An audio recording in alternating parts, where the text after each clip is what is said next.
Welcome to Relation Tales. Please like this video and subscribe. Relation Tales. Hear the story. Today, we share the heartbreaking story of infidelity, betrayals, which ruins two lives irreparably. Returned home early from work, trip to find a man with my wife at our bed, destroyed both their lives. I really don't know how to start, so don't mind if I just ramble it out here. I was out of the town for a work trip. I was supposed to return tomorrow, Friday, since the workload was thin. I came home early, which was yesterday, Wednesday. Just when I was driving in, I found an unfamiliar car in my driveway. The car was not owned by anyone I know. I felt giddy about it. Instead of using the front gate, I went to the backyard to access the back door. My bedroom window opened at the backside. The window was locked, but the curtain was not pulled off completely. I got a glimpse of what I was dreading until now. There she was, my wife, the love of my life, humping on an unknown man. At least I didn't know him, not sure about hers. I could have just barged in and confronted them right there, but I was not in my senses. I was operating on autopilot mode. I left the premises and drove off. I didn't know where to go. I kept driving it until my mind calmed down. I parked my car on the sideways and sat inside for hours, not knowing what to do. I had to discuss this with someone but didn't want to open up with any family member or so. One of my close friends, Andy, lived next town. I drove off to his place. I had other friends too who lived close by, but Andy is my comfortable place where I can vent without the fear of any judgment. Andy and his wife have always known me. Seeing my miserable face, she left me alone with Andy and a few bottles of whiskey. I vented out for hours. I was so heartbroken and drunk that I don't remember when I passed out. I woke up straight this afternoon, losing the sense of date and time. Andy made me something to eat. His wife was off to work and he was working from home. He suggested I speak to a counselor first, or at least talk it out with my wife. With that, I realized that I had switched off my phone after leaving the house yesterday. I switched it on and there were a few messages from Stacy, my wife. It was basically asking about my day and at what time I would be going home tomorrow. Amidst all this, I forgot that Stacy and I were to go for a week-long hiking trip and we were to leave tomorrow night. She was asking me about those details. I texted her that something urgent had come up at work and would need to overstay for a week more. I told her I would cancel all the reservations for now. She said, "Okay, I tell you, I actually threw away my phone after that call because I felt so disgusted to talk to her." Andy's sister-in-law is a therapist in London, so she patched me up with her on a video call for tomorrow. Let's see how I progress there. Right now, all I can think about is violence and anger. I wish I could have smashed both their heads right there when I saw them on my bed. She was doing it on our bed, which makes me even more resentful of her. Right on the front wall of the bedroom where she was facing, we have a huge portrait of our wedding day. How could she cheat on me right in front of our wedding portrait? I need a break from this feeling. Update 1. Hello all. Thanks for the incredible support. It's just so overwhelming. Never thought there are so many people who would offer to lend me emotional support during this tough time. Really means a lot. Let me start with the updates. I spoke to the therapist for a good 1 hour. She gave me a lot of clarity I needed. Not clarity exactly, but some enlightenment. The moment I saw her cheating, I was clear that I wanted a divorce, but I was not clear how to proceed. The anger and bitterness just didn't allow me to think straight. All I wanted was to strangle her, but that subsided over time. I also spoke to a lawyer to proceed with the paperwork. Andy and his wife offered me to stay with them as long as I wanted. They even offered to let out their spare room for me, but I don't want to pile up on them, so I have hunted for a temporary tiny condo for myself to settle in until the divorce is done. After sorting out all this stuff, I went home. Stacy greeted me with the usual hugs and kisses, but I didn't reciprocate. I just stood numb. She asked me what was wrong. I said nothing. She asked me if I was angry with her. I asked her if she did anything wrong. She said no. I stared at her with cold eyes. She pretended as if she had no clue. She indeed had no clue, but her guilt stopped her from defending. I asked her to confess everything she had been doing behind my back. She had tears rolling down her cheeks. She said she had no idea what I was talking about, but she was scared to see such anger in my eyes. How much ever I wanted to spell out the stuff I saw that afternoon through the window, but I just wasn't able to. I don't know why. I kept telling her to confess and she wept, denying doing anything wrong. I stood up, packed some of my essentials and left. She tried to intervene and stop me many times when I was packing and leaving, but every time I asked her to confess and she backed off. It was such a terrible situation. I was choking and struggling for breath. I left the house to go to Andy's place, but for the next 1 hour, I kept loitering around the town. Stacy was calling me constantly and I wanted to talk it out with her. Call it my anger, ego, or whatever. My mind was just so unstable. After 2 hours and hundreds of calls, I responded. She requested me to come home and that she was ready to confess. I drove back. Again, when I reached home, she hugged me crying profusely. She asked me if I was angry because she went out drinking last week without telling me about her girls' gang and came home smashed. Our next-door neighbor had seen her returning home at 3. She thought he would have told me. I said I had no idea about that girls' night thing. She said it was supposed to be a girls' night, but Becky, her friend, brought a couple of guys and one of them offered to drop Stacy home because she was too drunk to drive herself. I asked her if that was it. She said yes and kept saying, "Sorry for not informing me about that night." I asked her if there's anything else she wanted to confess. She stood silent for a moment and realized this was not the reason for my anger. She meekly said, "Actually, the party was at Becky's place and she invited a few guys, but I and the other girls had no idea about it.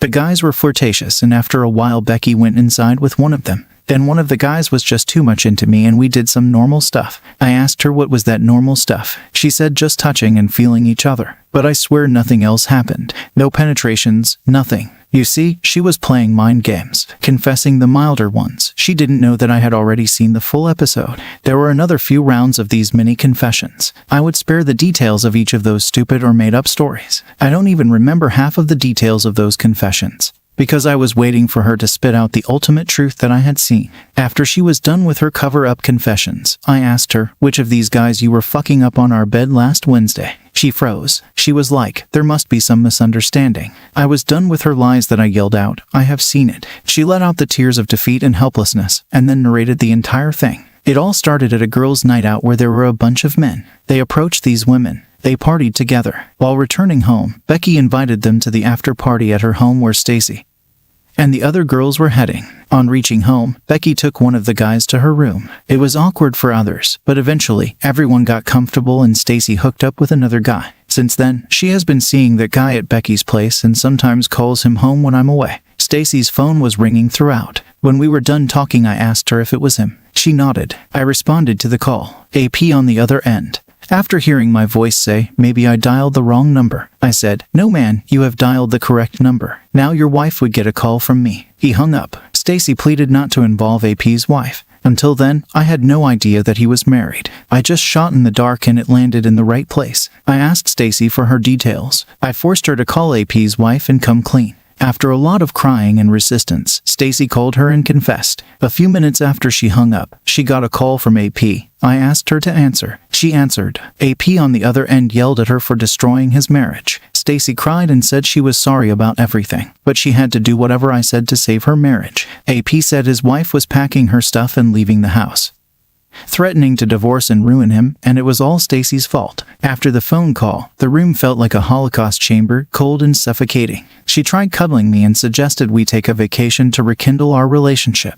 She mistook my silence for forgiveness. I said I have found a place for myself and also hired a lawyer to serve her. She was astonished to hear this and gasped for air. She said she did everything I asked her and even ruined AP's marriage to save ours. I almost laughed when she said this. I left the house asking her to vacate it or I can transfer the lease in her name. She acted devastated, but I still left. After that, I got several calls from her parents and mine. She had told them I'm divorcing her over minor disagreements and asking them to talk me out through this. I didn't reveal anything to my parents, just told them I'm not going to change my mind. But I told her dad the truth and that man stood by me. He said I should do whatever I feel right and he's with me and would love me always. His words made me emotional and I cried out on the call. I felt quite relaxed after that. His support gave me much-needed assurance. I'm living in Andy's spare room for this week. I'll get possession of the condo next week and hopefully by then, Stacy will be served with the papers. That's all the update I have for now. Second story, my GF cheated on me. What should I do? My girlfriend and I have been in a relationship for the past 3.5 years, knowing each other for more than 4 years. Everything in our relationship was going well, filled with love and happiness. We are both college students, and I live in an apartment off campus. We practically lived together for 4 days a week, creating beautiful memories that made it feel like home whenever I was with her. I am generally a jolly and happy person,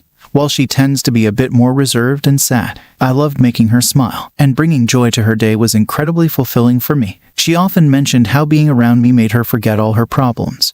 but she also desired more mature conversations and occasional quiet moments. To cut the story short, about 4 months ago, she met a guy on a bus, someone she knew as a childhood friend. They exchanged numbers and started talking. Although I initially had no issues with this, things took a turn when the guy expressed his love for her during a conversation I overheard. I asked her not to talk to him and to avoid disclosing that she was in a relationship with me. She agreed to clear things up with him, but she still enjoyed talking to him. Over time, I noticed that he sent her romantic messages on Instagram, to which she didn't respond initially. However, I later discovered that she sent him something similar. At that time, I was in my hometown, and she was in hers, so we couldn't discuss it immediately. When we reunited, everything seemed fine, and I overlooked the issue. Recently, she went out of town to be with her family, coincidentally where the guy was also present.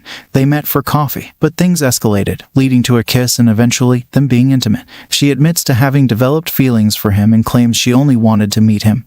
But things took an unexpected turn. She feels remorseful, crying day and night, insisting she loves me more than anything. I am shattered, unable to trust her anymore. Despite wanting to break up, the love I have for her holds me back. Whenever I close my eyes, I visualize the intimacy between them. I'm torn and confused. What should I do? Third story. My ex-fiancé cheated on me and left me to raise our son on my own. I encountered Chris at the age of 17, shortly after leaving an abusive relationship. Despite my hesitation to start dating again, Chris and I quickly entered into a relationship, driven by his desire at the time. Initially, everything was wonderful. Chris fostered an environment where I felt comfortable discussing anything. And the early months were filled with happiness, marked by his kindness, care, sweetness, and playfulness. Around the 5th month, during a lighthearted moment, we playfully discussed marriage, feeling like a perfect match. At the time, Chris was living with me due to his mother asking him to leave so his daughter and her mother could stay at his mom's place. By then, I had also met his daughter and her mother. However, what started as a joke turned serious when, on the morning of my 18th birthday, Chris proposed to me in the park.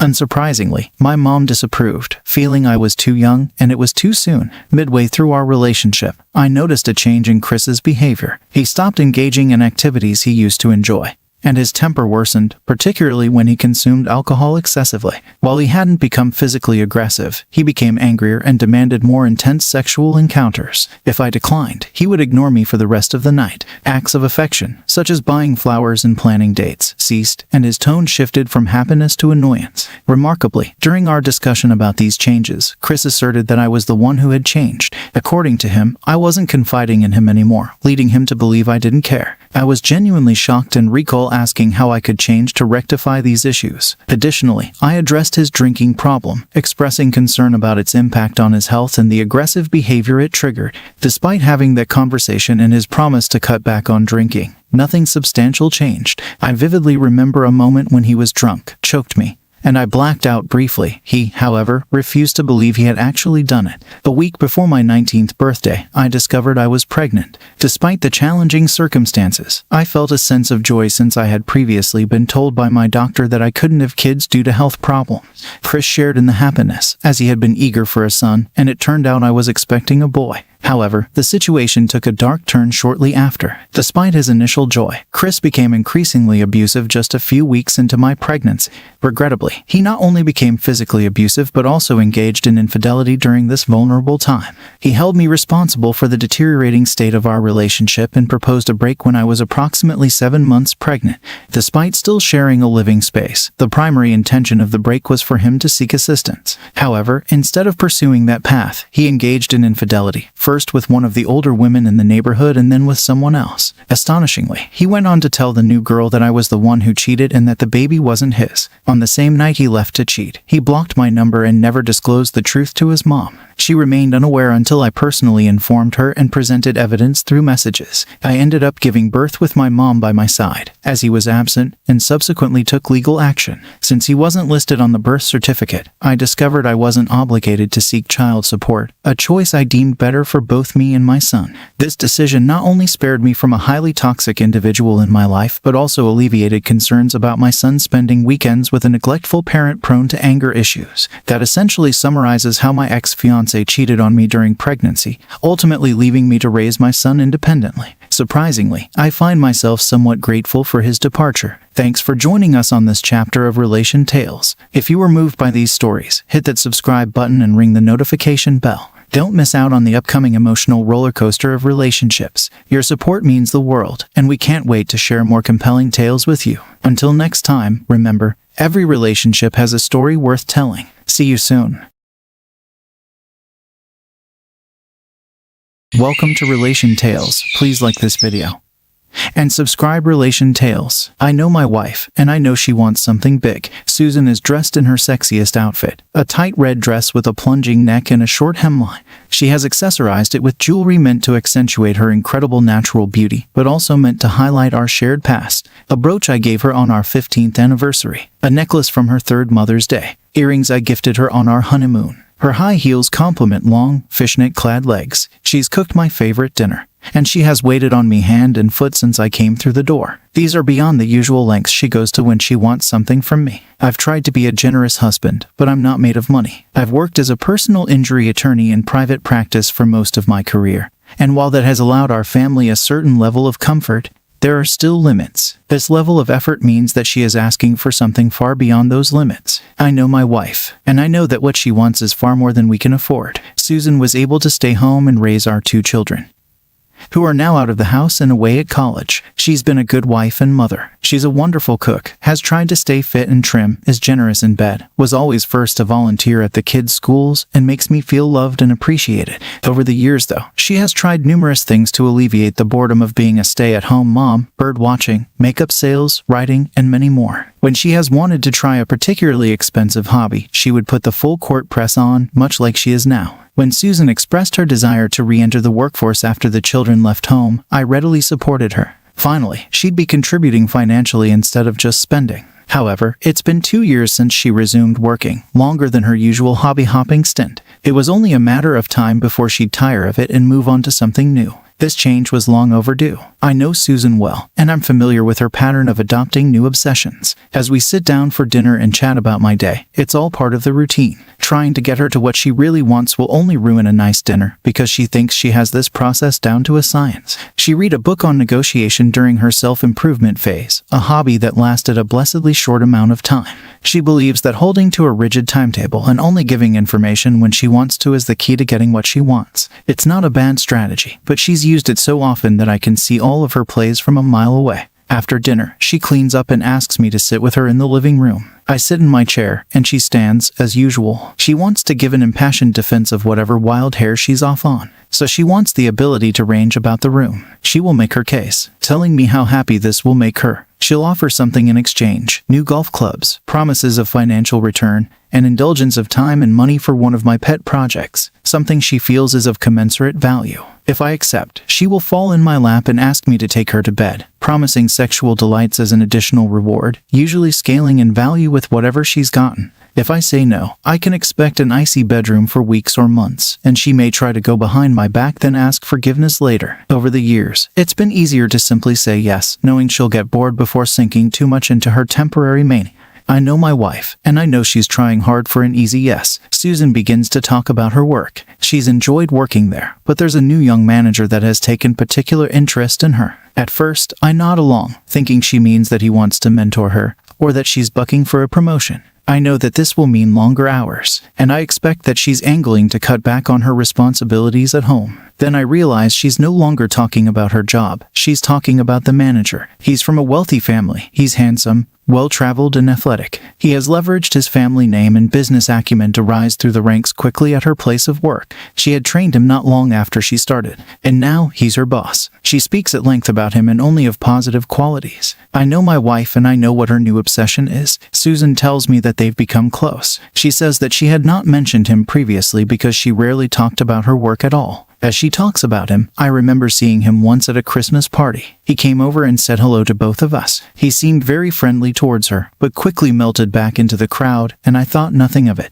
He has been flirting with her. At first, she took it as simple office flirting, or that of a young man being cheeky with an older co-worker. But it wasn't. He's had his eyes on her for some time, and he's recently told her his intentions. He goes on a personal weekend retreat to a tropical island every year, and he wants to take her. Not us, her. She wants to go, and she wants a hall pass. I know my wife, and I know that I'm watching the end of my marriage in slow motion. Susan sees my face grow stony and starts in on the hard sell. She was a virgin when we married, and she wants to know what it's like to be with another man. He's a gentleman. It will be our little secret, and no one else will ever know. It'll only be this one time. She loves me, and nothing will change that. It will be an adventure for both of us. She will come home re-energized and drown me in affection. It has nothing to do with me. It's only sex. If I love her, I'll let her have this. She can tell it's not working. She moves on to the bargaining stage. I can have my own hall pass. No, 2 of them. No, an unlimited one. She'll let me get that boat I had wanted. He promises to purchase it for me. He'll arrange a separate getaway with a supportive friend. He assures me of boosting both my career and hers. She pledges to fulfill any sexual desire of mine for the rest of our lives, never refusing me anything in or out of the bedroom. Yet, I express my desire for a faithful spouse. Knowing my wife well, I understand she is unswayable. Susan insists she's being faithful by seeking my approval rather than cheating behind my back. She wants a hall pass because she wants to stay faithful. She wants to give me a hall pass so that we can each have new experiences while staying faithful. She's asking so that she doesn't have to cheat. I say that she doesn't have to cheat at all. She just wants to. She gets angry. She calls me a hypocrite because I had slept with others before her, as if our vows didn't matter. She calls me selfish because she spent decades of her life on me and our family while I got to have a career, as if I was fortunate to work long hours at a job I didn't enjoy. She calls me old-fashioned because I will not open our marriage, as if fidelity is simply a trend that goes in and out of style. I sit, impassive, as she vents her spleen. I know my wife, and I know she won't let this go. Susan finally winds down. I tell her that I can't stop her. I know that she will decide to go behind my back as she has before when a new obsession has so totally occupied her mind. I tell her that asking for permission without caring if it's granted is still cheating, and that I don't grant my permission. I tell her that if she leaves with him, she should not return. She will not be welcome. She glowers at me but says nothing. She turns on her heel, ascends the stairs, and locks our bedroom door. My shoulders slump. I've already started to grieve, and there's nothing useful to do right now, so I'm stuck alone with my thoughts. There is no outlet for my anger and sadness yet. I go to the spare bedroom, change out of my clothes, and climb under the covers, tossing and turning for the rest of the night. I know my wife, and I know that I won't sleep easily tonight. Susan is gone by the time I wake. Her suitcase is gone. Her warm weather clothes are gone. Her phone is not. It lays charging on the bedside table. I will not be able to contact her even if I wanted to. She has left me a note under it, telling me that I'll change my mind once I've had time to think. She explains that she will return Monday evening. She writes that she loves me and hopes that while she is gone, I will take advantage of my hall pass, the one I told her that I did not accept and do not want. She hopes that I will reclaim her when she returns. She mistakenly thinks that she will still be a valuable treasure I wish to see returned. Instead of trash I'd sooner be rid of. Her confusion is understandable. She was, until now, my greatest treasure, but not anymore. She is on a plane, and I am here. It is Friday morning. I set an out-of-office message, as there is more important work to be done. I had no outlet for my emotions last night, but now I have nothing but time on my hands and rage in my heart. I call an old friend and set the legal wheels in motion. He begins to draft divorce papers. I send him a copy of our prenuptial agreement, which notably has an adultery clause, along with the details of our assets. I urge him to be fair, acknowledging she's the mother of my children, but not overly generous. Considering our asset arrangement and prenuptial agreement, fairness should come naturally. Knowing my wife's disregard for legal matters, this should be straightforward. Susan maintained a tidy home, her forte. Over the weekend, gathering her belongings and storing them away is effortless. As soon as she opens the door, I want her to grasp that this isn't her home anymore. The physical activity of packing and organizing provides a sense of control amidst the turmoil. It consumes the weekend, leaving me drained enough to find some rest at night. On Monday morning, I prepare for the confrontation to come. I call our children and inform them what is about to happen. I keep the details somewhat vague, but they know that their mother has chosen to cheat on me after trying to force me to open our marriage. They're smart kids. They know me, and they know that there is no dissuading me from my course. I cry with them and tell them I love them. At least she hasn't poisoned this. I call our closest friends and they are shocked. I call my parents and they are supportive. I call her parents, and they are aghast. I know my wife, and I know that no one is on her side. Susan's plane will land soon. My friend burned the midnight oil as a favor to me and worked through the weekend. He has given me a copy of the papers in a plain but unmistakable manila envelope. I have chosen to not have her served at the airport. It is not out of any loyalty. I hope that she is embarrassed. I hope that she does feel shamed by her actions. I have made sure that the game of telephone has begun amongst our social circle, after all. Her phone, now on the entryway table, is filled with texts and voicemails condemning her. I did not have her served at the airport because I want to see her face when she realizes what her weekend has cost her. I am not normally a cruel man. Perhaps my soon-to-be ex-wife has mistaken my kindness for weakness. Perhaps she has seen my generosity as a lack of will. But even a kind man can be driven to cruelty. Even a generous man can put his foot down and say, "No more." I know my wife, and I know that she will soon be far less comfortable than she is accustomed to. Susan opens the door with a broad, relaxed smile on her face. She's undeniably stunning, and for a fleeting moment, I'm struck by a twinge of remorse for what's unfolding. But then reality sets in. I remind myself it's not about to happen. It already has. She's betrayed our vows, opting for him over me, willingly discarding our shared life despite my warnings of the repercussions. Her expression freezes as she enters our living room, taking a moment to register the changes. There's a palpable absence, a void where cherished belongings once stood, the crystal vase that held her birthday and anniversary flowers, our wedding portrait, mementos from our travels, and so much more. But far more painfully, there is an absence of love. Even when we had fought, even when I was angry with her, there was always love. But not now. I do not rush to greet her. There is no fondness in my manner. I do not say hello. And I am holding the unmistakable manila envelope, the one that will show her exactly how little she will have when we've gone our separate ways. I know my wife, and I know that she is afraid. Susan's eyes grow wide. She begins to protest, to beg, to cry. I am impassive. She recycles all of the arguments she made before she left. The ones about how it was just sex, about her love for me, about how she'll do anything for me. I am uncaring. She tries to reminisce about our marriage, our children, our shared life. I am enraged. I rise to my feet, anger barely contained. I hiss through my teeth that I was the one that remembered those things, not her. I valued those things. She did not. I begged her not to throw them away, to not go with him. But she blithely, selfishly refused. They had been the best parts of my life, and now she was trying to use their memory as bargaining chips. I tell her that she disgusts me. I know my wife, and I know that she finally understands that she has ended us. Susan begins to storm about now. She tells me that I can't do this to her, that I can't take her life from her, that this is her home, that I have no right, that she supported me, that she raised our children, that I begin to tune her out. She eventually runs out of steam, finally collapsing on the couch and crying with great, heaving sobs. I am not a cruel man, and it is time to grant her mercy with a final stroke to end her futile histrionics. I didn't take this from you. You threw it away. There's nothing for you here anymore. Now go. I know my wife. Now, finally, for the first time, I think she truly knows me. Second story, I texted my cheating ex and I feel so dumb.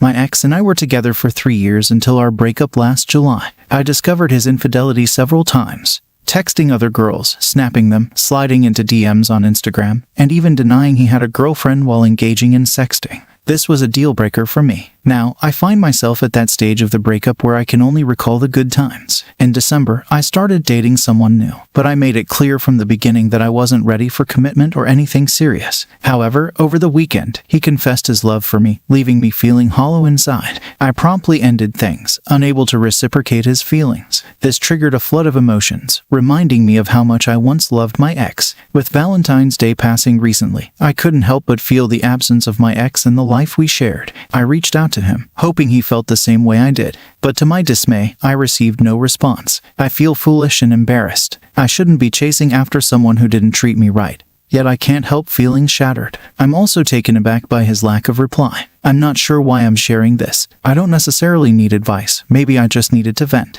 I don't know. Third story, what to do next about leaving. My fiancé and I have hit a rough patch. Recently, I discovered he was emotionally cheating on me with a coworker. We've been living together, and I work from home, providing some context to our situation. Our relationship spans 8 years. When he expressed a desire to break up, I agreed to move back to my mom's temporarily and discuss the division of our belongings later. However, throughout this time, he continued to text me, expressing how much he missed me and wanted me back, treating it more like a break than a breakup. Today, while working from our apartment, I found evidence indicating he had her over and engaged in sexual activity in our home. We have plans to have dinner together tomorrow, and he's completely unaware of what I've discovered. Initially, I plan to act normal during dinner to ensure I have a chance to return to our apartment afterward. However, I'm unsure of the best way to confront him about my findings and officially end things. Should I ask him to leave? Additionally, how much time should I give him to gather his belongings and move out so we can terminate our lease? Thanks for joining us on this chapter of Relation Tales. If you were moved by these stories, hit that subscribe button and ring the notification bell. Don't miss out on the upcoming emotional roller coaster of relationships. Your support means the world, and we can't wait to share more compelling tales with you.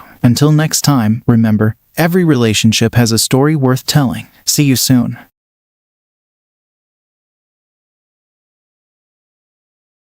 Hello, welcome to Blue Fact. Please like this video and subscribe. Blue Facts. Here is my story. My wife cheated with 2 men at her friend's bachelorette party. It was my wife's closest friend's bachelorette party. They had organized a weekend trip to the cottage, and my wife really wanted to be a part of it. I trusted her completely and had no suspicions whatsoever. The evening before I left, she walked into our bedroom as I was getting ready for bed. She sat down next to me on the bed, and it was evident that something was weighing on her mind. She shared, "I thank you for letting me go. I just want to have fun and be around my friend who was getting married in a few weeks." I replied, "Sure, enjoy." After that, she leaned over to kiss me, and we went to bed. The next morning, she left early with her friends. Throughout the weekend, we communicated rather infrequently, which was not unusual. But we exchanged numerous text messages. By Sunday evening, she sent me a text saying that she was heading home and would be within a few hours. When she returned, she looked like she had a good time and was very happy. The next day, I went to work, and she went to her friend's house to help with wedding preparations. In the weeks that followed, my wife set aside time to help her friend organize her wedding. She would finish work and go to her friend's house for a few hours. This happened several days a week. And then, on one of the working days while in the office, I learned that some colleagues were discussing a video that had surfaced of what had happened during the bachelorette party at the cottage. After becoming curious about their conversation, I learned that a video had surfaced online that allegedly depicted a woman getting intimate with 2 men. At the time, I did not know who the woman was. In the following days, I began to hear more and more people talking about the video, which piqued my curiosity. One evening after work, my wife still hadn't gotten home yet. At this time, I began searching on the computer, visiting various websites in an attempt to find the video that had become the topic of conversation. Unfortunately, my search yielded no results. A few hours later, my wife came home, and I asked her about the video. She had a confused look on her face. She knew nothing about the video and seemed genuinely surprised.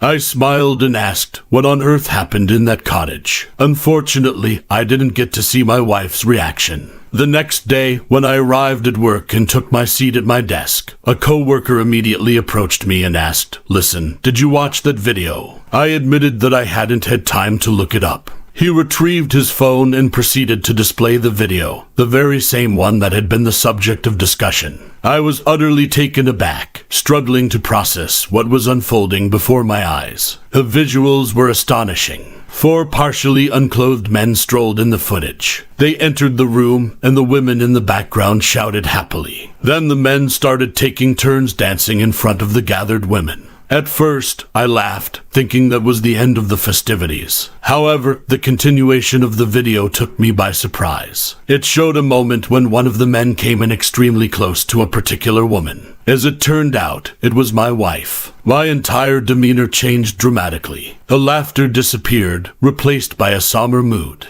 The video showed the moment when my wife started touching him. Then, another man came up from behind and started touching her as well. The situation escalated from there. Then one of the men lifted my wife on his shoulder and carried her into the next room, and the second man followed him. I was completely stunned. My jaw dropped slowly. Both men left the room, followed by my wife. She had a big smile on her face, and she was unclothed at this point. The videotape ended, leaving me in a state of shock. I sat there trying to make sense of what I had seen, not knowing what to do next. I paused to collect my thoughts. I subsequently asked my co-worker if he could share the videotape with me, and he agreed. I decided not to tell my wife about what I had witnessed. I was filled with anger and brokenness. The fact that she had become intimate with these 2 strange men without any problem, as if nothing had happened, and I didn't matter, left me in despair. The rest of the workday, I performed my duties like a zombie, and my thoughts were a mess. I couldn't even gather my thoughts. After a while, however, I managed to regain some semblance of composure. I made a few phone calls. One of these calls was made to a friend of mine who happens to be a lawyer. I asked him to advise me on the matter, explaining the situation. He advised me to take the necessary time to consider my next steps and said that if he were me,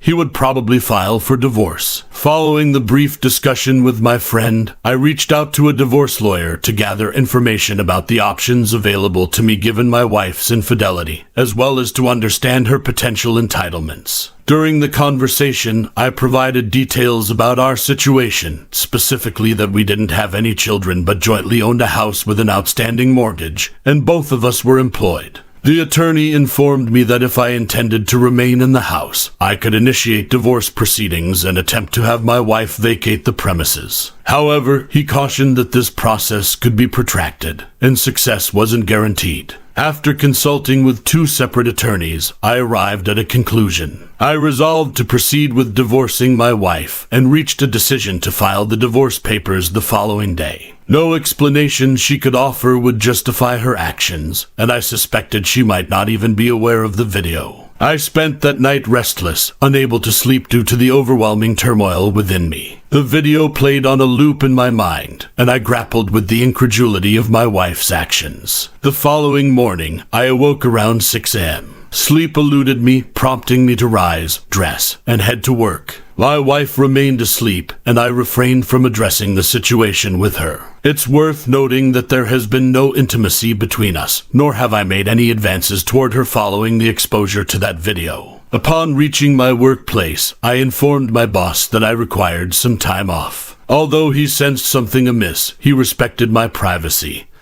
and refrained from prying. I then headed home during the hours my wife was at work. I commenced packing some of her belongings along with other items. A couple of suitcases were meticulously prepared and placed by the door. After completing the packing, I bided my time until around 11:30 in the morning.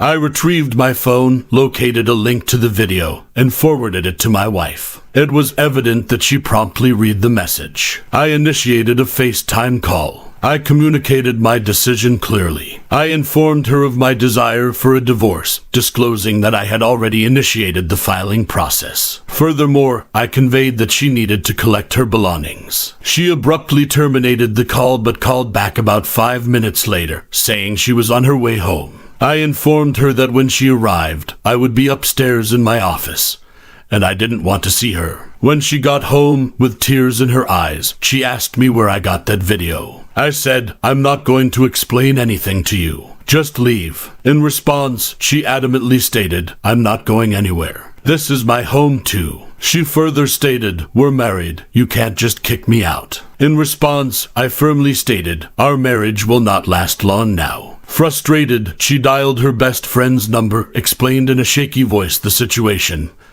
and my intention to kick her out of the house, and that I had the videotape. Her best friend offered to come over immediately and promised to organize legal assistance. After finishing the conversation, my wife hurriedly packed her bags and left shortly thereafter. Her best friend contacted me, asking why I wanted to kick my wife out of the house. In response, I immediately sent her a link to the video that I assumed my wife had already shown her, although obviously that was not the case. After viewing the video, her best friend informed me of her intention to engage an attorney on my wife's behalf, and insisted that I refrain from further interfering in my wife's affairs. I asserted that the matter was a private affair solely concerning my wife and myself, not involving her. Additionally, I disclosed that I had already initiated divorce proceedings. Over the subsequent days, my wife inundated me with texts, calls, pleas, and voicemails. However, I chose not to respond. Eventually, I received a call from my wife's legal representative. He inquired, "Do you have an attorney?" I immediately provided him with the necessary information.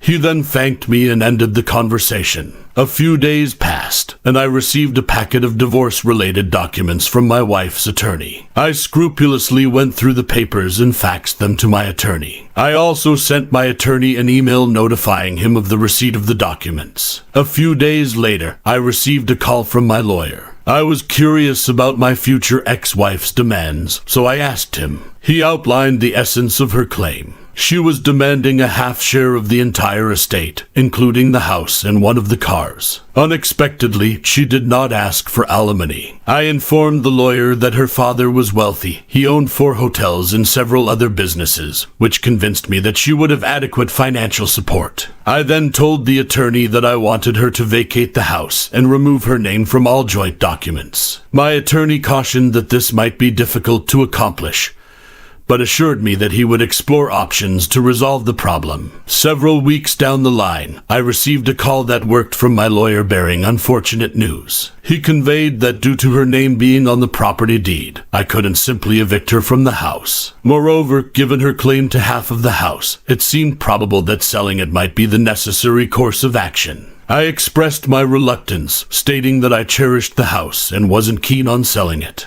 This house was of great importance to me as it was our first home together. My attorney acknowledged that the decision ultimately rested with me, but warned me that if I decided not to sell the house, a legal battle would likely ensue. I was determined not to sell the house and informed my attorney that I intended to contest the title. After a few weeks, I received an official divorce notice, which meant that the lawsuit had begun and a trial date had been set. I arrived at the courthouse, and so did my wife, each of us accompanied by our attorneys. The judge addressed my wife, asking what she wanted. She stated her desire for an equal division of property, including the house and 1 automobile. The judge then turned his attention to me, inviting my attorney to state my preferences and intentions. My attorney stated that I was seeking a divorce and wanted her out of the house, and to remove her name from the joint documents. The judge turned to both attorneys and then shifted her gaze to us, asking if there is anything we can agree on.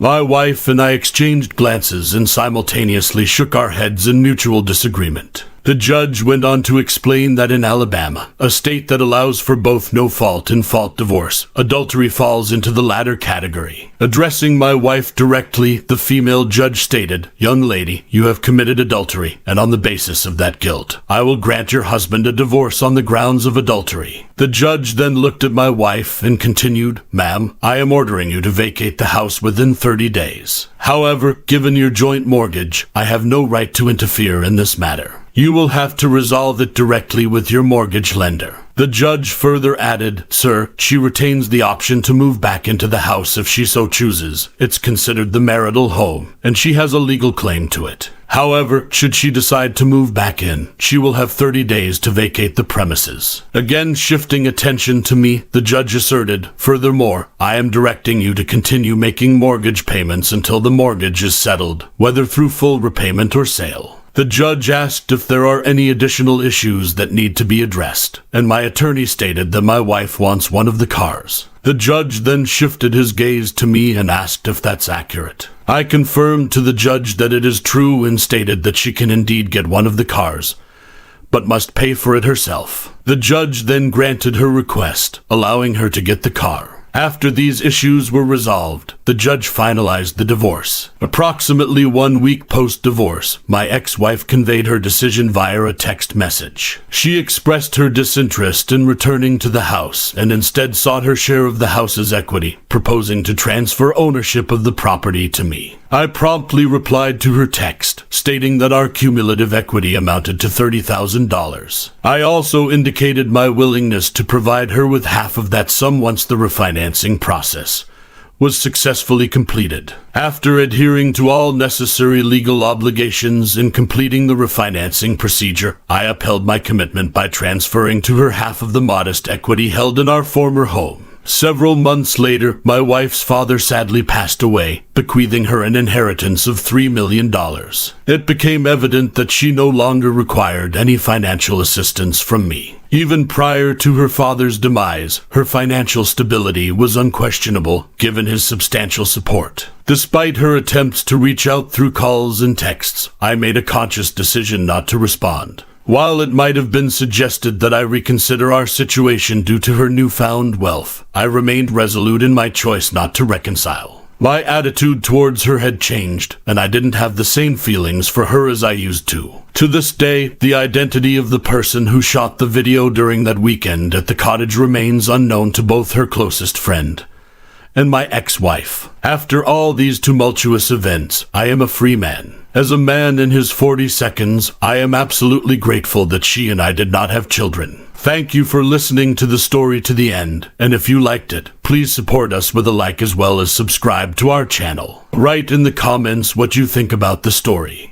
Hello, welcome to Blue Fact. Please like this video and subscribe Blue Facts. Here is my story. I have a clear memory of the day I got married to my wife. At that time, I was 22 years old, standing at the altar, feeling nervous and excited, waiting for the moment when the love of my life walked down the aisle to join me. My wife was 21 years old, and she looked stunning and graceful on that day. Now, we are both 29 and 28. Our journey began during our high school days when we first met. We were just teenagers, unaware of the exciting adventures that lay ahead. We shared the same classes, dreams, and a passion for the same music. Those days, we would often go to concerts together, immersing ourselves in the melodies and lyrics of our favorite band. Even though neither of us knew how to play an instrument, we used to daydream about being on that stage, performing with our own band. Our schedules were quite busy back then, leaving us with little time to pursue our musical aspirations. It wasn't until we reached our early 22nds that our love for music truly blossomed.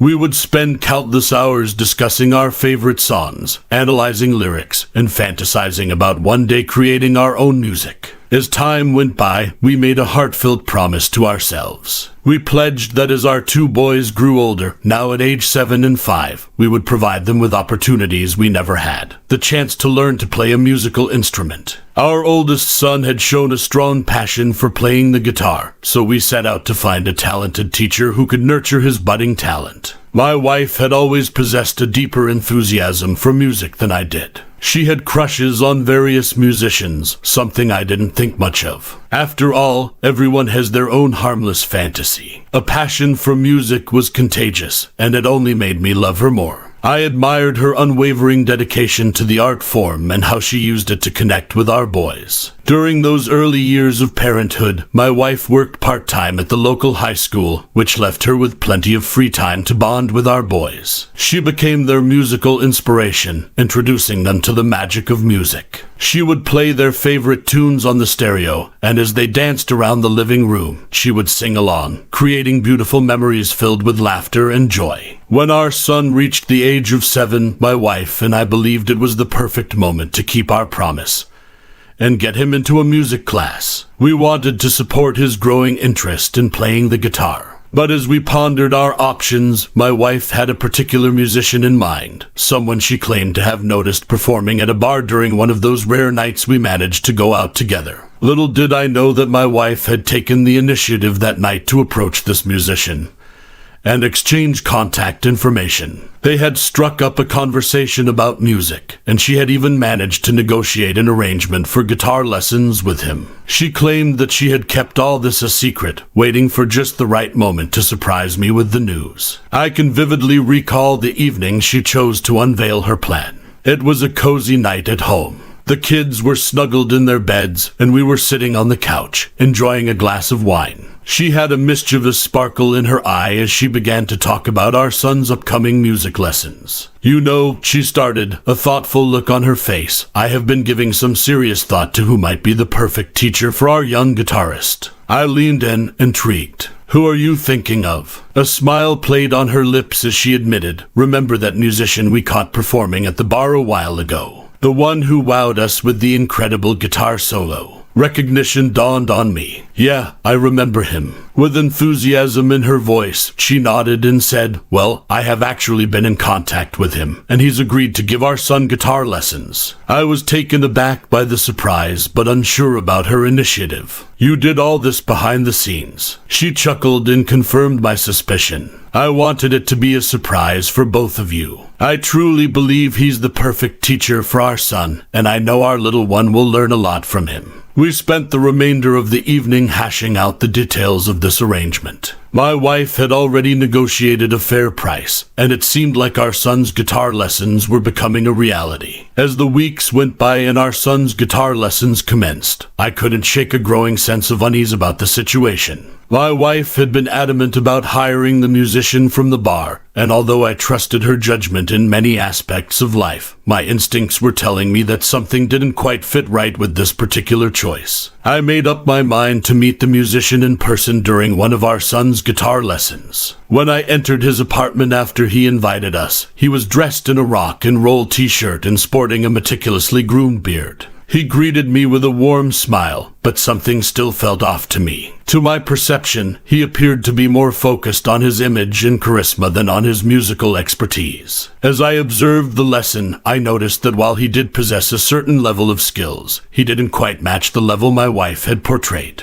He had musical knowledge, but he didn't strike me as a seasoned professional she had described. No wonder I didn't notice him at the bar when he last played for the crowd. He seemed like he relied on his looks and the attention he received from his female students rather than his actual musical talent. What troubled me more was the dynamics between my wife and the musician. There was an undeniable chemistry between them, a connection that extended beyond the typical professional relationship. They exchanged lingering glances and shared laughter over inside jokes, and this only intensified my growing unease. I resolved to have an open and honest conversation with my wife about the concerns nagging at me. I voiced my doubts regarding the musician's qualifications and my discomfort with the way they seemed to gaze at each other. However, my wife brushed aside my worries, attributing them to jealousy without any concrete evidence of wrongdoing. I reluctantly tried to convince myself that I might be overreacting. I allowed our son to continue with his guitar lessons, promising myself that I would stay vigilant and watch for any signs. It was a tough decision to make, torn between having faith in my wife's judgment and listening to my own instincts. I hoped that as time passed, my reservations would fade, and our son would indeed benefit from the lessons, as my wife believed. Nevertheless, deep down, a lingering unease persisted, and I couldn't shake the feeling that there was more to the situation than met the eye. As the weeks passed, our son's guitar lessons started to become more frequent and lengthier, with my wife taking on the responsibility of getting him to these sessions. Initially, the lessons lasted for 2 hours, but before long, they stretched to 3. While I recognized the importance of nurturing our son's musical talent, these prolonged lessons began to raise some concerns in my mind.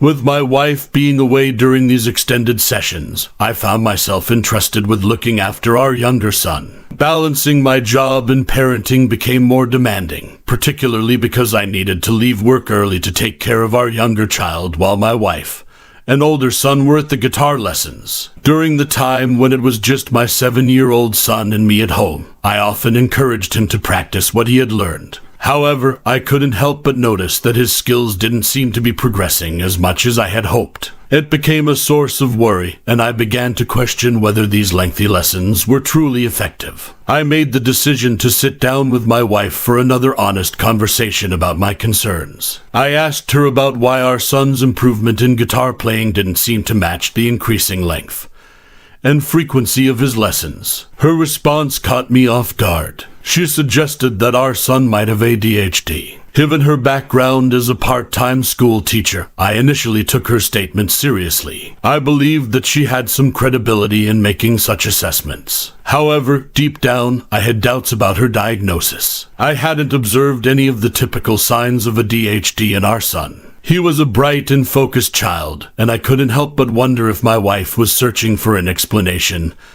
that didn't quite fit the situation. Both of us placed great importance on our son's musical education, but I couldn't ignore the persistent feeling that something wasn't quite right. I needed to strike a balance between having faith in my wife's judgment and seeking a clear understanding of our son's progress. It was a complex situation that demanded careful consideration and communication to ensure that our son's best interests remained our top priority. One day, I decided to have a talk with my son to understand why he didn't seem to be making progress despite the extensive training he was supposedly receiving. To my astonishment, my son revealed that he spent most of his time with my wife's parents. His revelation left me shocked and deeply concerned. How could my wife and the musician have led me to believe that our son was undergoing intensive guitar training for hours each week when, according to my son, they barely practiced for a few minutes before my wife dropped him off at her parents' house? This stark difference between what I had been told and the actual reality of the situation sparked a rush of anger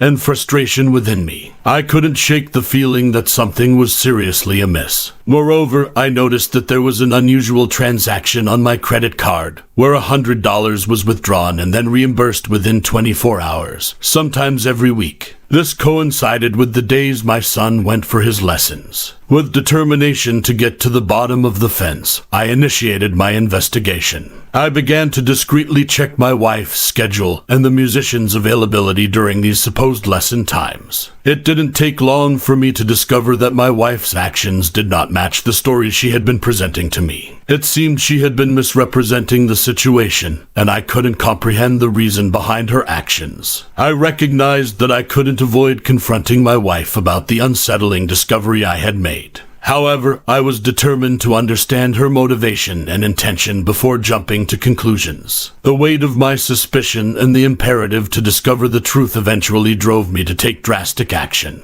I arranged for a babysitter to care for our younger son, giving me the opportunity to discreetly trail my wife during her next scheduled music training session with our older son. The music training was meant to happen at the musician's house, and it didn't take long for me to sense that something was awry. As my wife and our son arrived, I discovered that the musician had a girlfriend and a daughter from a previous relationship living with him. This added yet another layer of complexity to the already complicated situation. During that training session, which lasted a mere 15 minutes, my wife dropped off our son at her mother's house with unfolded nest confirmed my worst fears. My wife left her car at her mom's place, and the musician arrived to pick up my wife after she dropped off our son. The pieces of the puzzle clicked into place, and the truth became painfully undeniable. I followed them, my heart weighed down by a profound sense of betrayal and anger, to a bar located across town.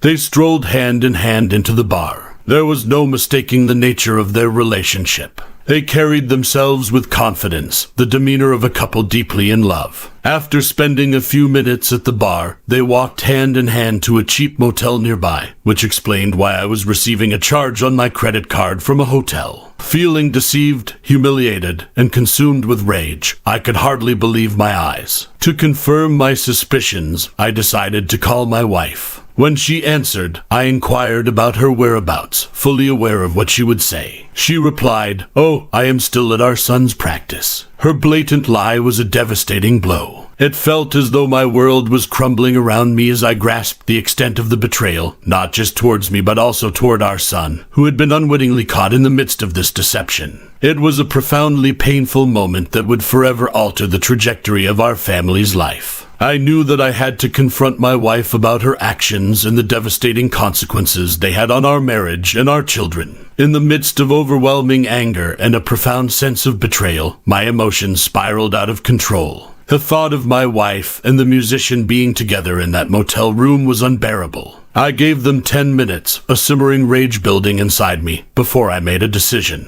With trembling hands and my heart pounding in my chest, I approached the door of the motel room, a mix of dread and determination washing over me. As I reached the door, gathering my courage, I knocked loudly and declared, "Open up, police." The musician answered the door, wrapped in a towel. I couldn't contain my anger. I struck him, pulled the towel away, and left him unconscious in the middle of the hallway. I then turned my attention to my wife, who had the audacity to claim, "This isn't what it looks like." I took the room key and locked them out. She was frantically trying to cover up and shouting for my help. I calmly called her mother and told her to come pick up her mother. During the call, she overheard me describing how I caught her with someone claiming to be a musician, and that I would be filing for divorce on Monday. I got into my car and drove to the motel office, informing them that I would be mailing them the key and warning them not to let them back into the room, as the credit card she had used was now reported as stolen.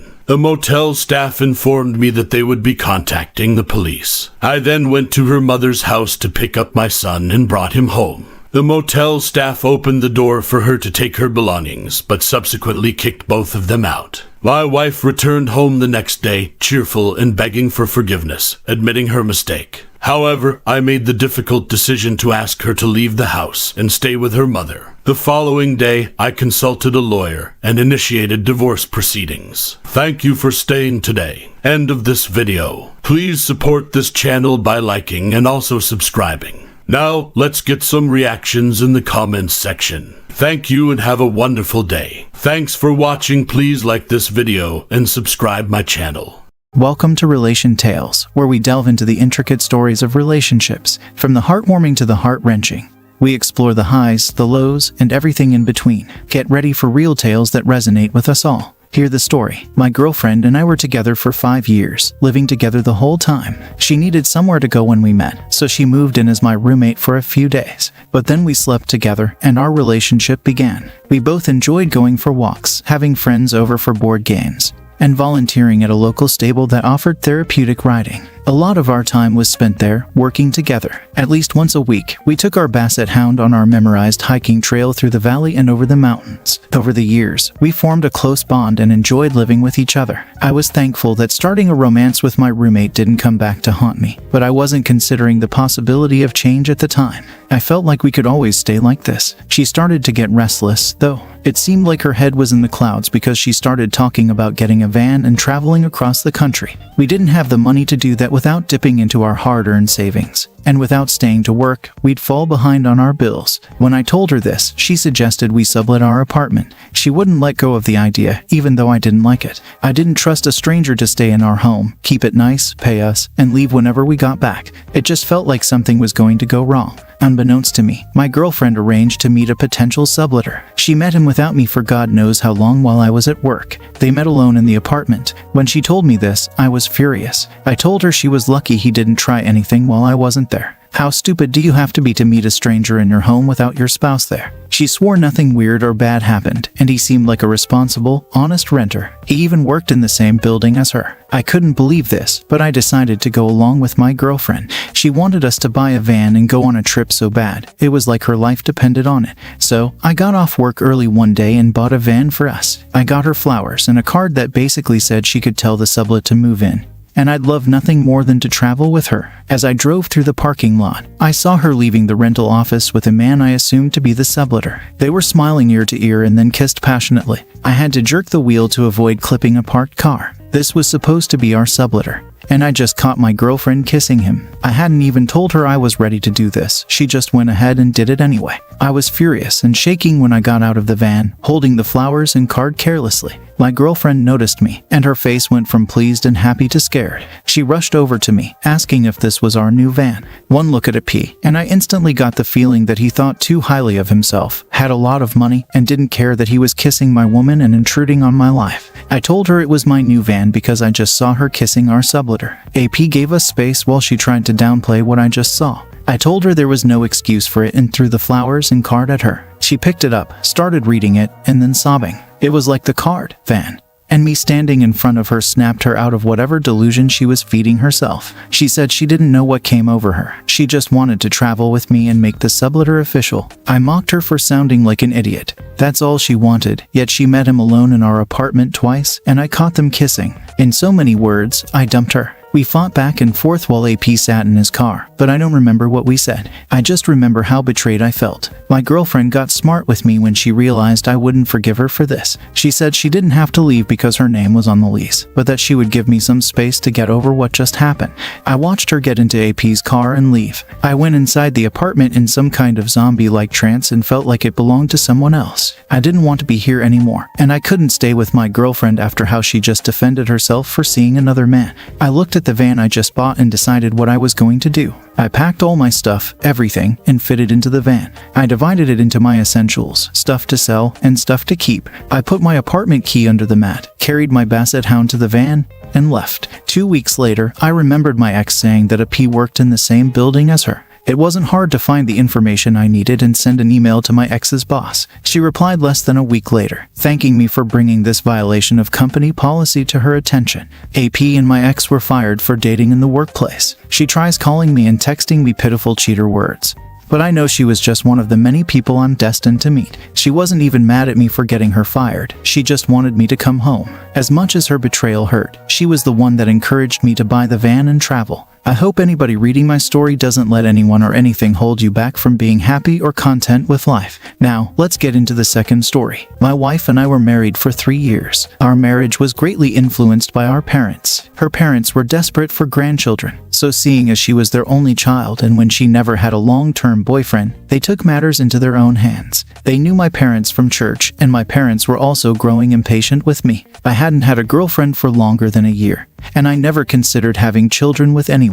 My parents were getting old, watching the clock tick by when they were approached by my future in-laws. Both of them arranged a blind date for us. She was pretty heavy-set, but I wasn't one to judge based on appearances. It was pretty clear that she had self-confidence issues and didn't expect to get married. She was brutally honest on our first date and didn't bother trying to hide who she was. I admired her for that. She actually shared a lot of the same opinions and beliefs as me. I started to wonder if all either of us needed was a partner to go through life with. I asked her what she'd want to do together if we started seeing each other. She said she loved to paint, so that became our hobby together. Just a month later, our parents planned our wedding. Our relationship wasn't bad, but I hardly knew her, so I guess I should have stopped it. I just wanted to make everyone else happy. I made it my personal goal to build my wife's confidence and better our lives together. I wasn't in shape either, so I thought it would be great for us to start active hobbies together. We bought bikes, but she only went on a couple rides with me before making excuses every time. She said her knees hurt. We started walking around our neighborhood, but she got sunburned once, so she stopped going out on sunny days. 3 years later, we were still together. I could tell that we both changed in some good ways,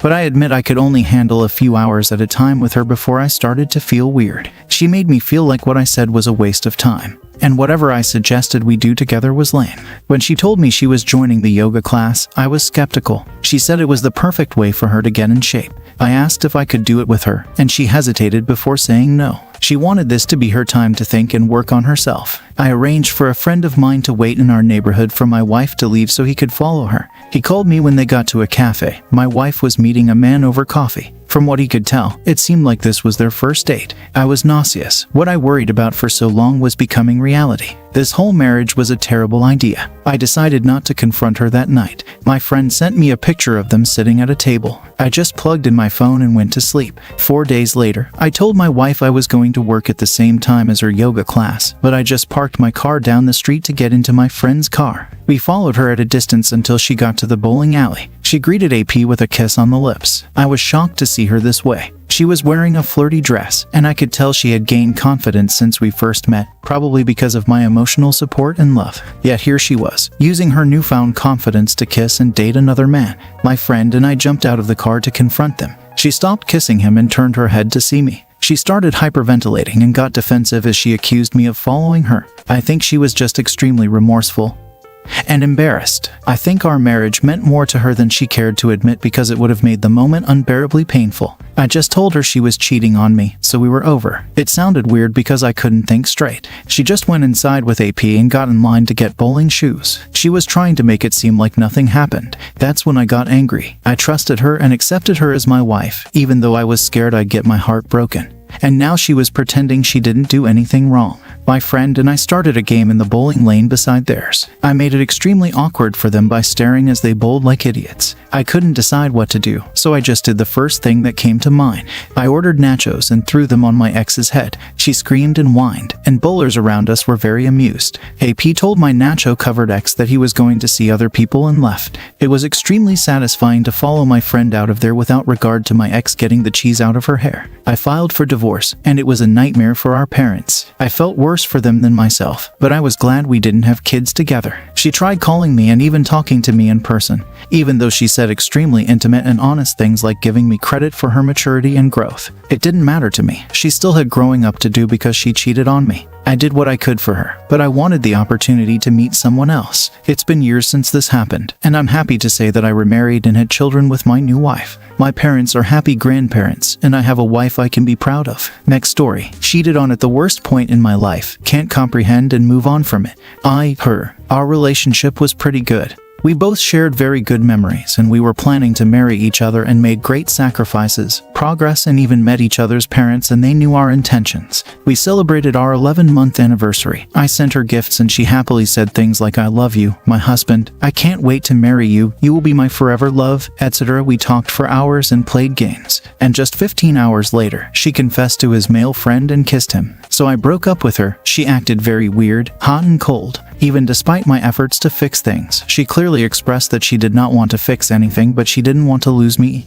She created new reasons for the cheating each day and pushed the blame on me each time as well. You must be tempted to say, she fell in deep love with the guy, but I don't feel like it. Everything seemed so weird. 2 weeks after the breakup, we had a FaceTime and she told me while crying how much she loved me and how much of a problem she has deep down as a person, but still never tried to get back together, and pushed the blame on me, saying there were huge problems in the relationship that she ignored and that I made her lose feelings because I was a coward. I know I am not the one to blame. She and other people constantly call me great husband material, and we were having a good time together, but I am still hurt. But now, she become much more beautiful than before. Wears more makeup, dresses much sexier, spends her day very differently than before, has become a different person, and changed all of the photos on her social media platforms. Just a month after our breakup, she posted a picture with the guy without any captions. Why, but I feel like she is really happy that she got rid of me. What did I even do to become such a burden? I just loved her with all my heart. And here I am after 2 months, still crying in the middle of the night thinking about her, missing her, worrying she is happier, and wishing for her to come back. I know that I will find happiness, but I just can't accept that I lost her. I constantly stalk her and wonder what she is doing, even though I know I shouldn't.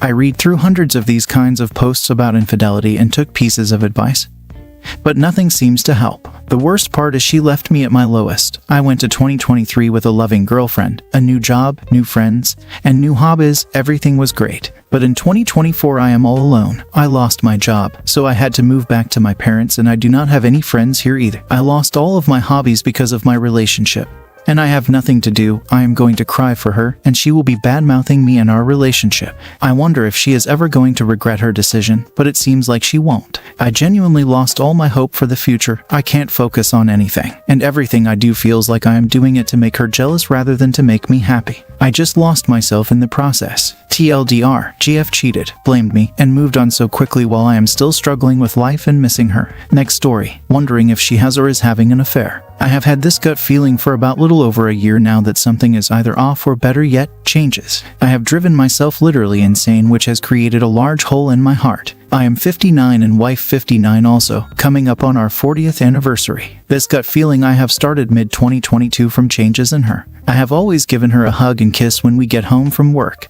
but I started noticing mid-2022 that when I did hug her that her body would become very tense, and the kiss would be a quick lip touching, not the norm. At evening time, opposite sides of a large sectional couch are either on her iPad or iPhone, and no talking. We always have had conversation of future travel, etc., but now there's very little if no talk. Literally 10 feet apart but a distance of 2,000 miles between us. I had noticed little white lies she would tell me, didn't think of it much at the time and let it go. But this has become more frequent now. Usually lies about her location. Sundays she does grocery shopping. I'll call and check on her. "Oh, I'm at Publix," she would say while I'm looking at Find My Phone that shows she is at Target. When I would confront her about it, she would say, "Why are you looking to see where I am at? You don't trust me, or I did not know I need to give you every detail of my day." I was not asking her any of this. So, with my ADHD and my overthinking brain, my thoughts turned quickly to, she is having an affair. I became hyper-focused on this that the hole in my heart grew even larger. I began going through months of our cell phone bill.